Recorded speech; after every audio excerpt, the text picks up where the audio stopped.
What's the meaning of backlot?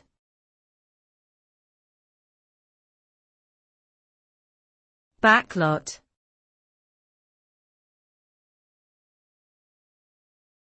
Backlot.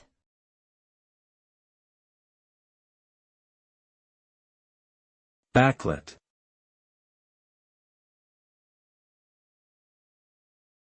Backlit.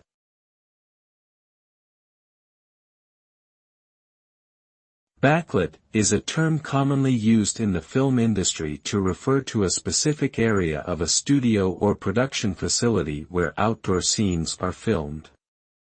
It is essentially an outdoor set that is built to mimic various real-life environments, such as city streets, rural landscapes, or historical settings.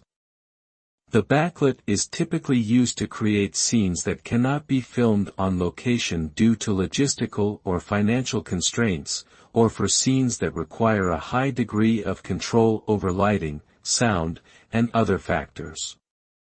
Many famous movies have been filmed entirely or in part on backlots, including classics like Casablanca and modern blockbusters like The Avengers.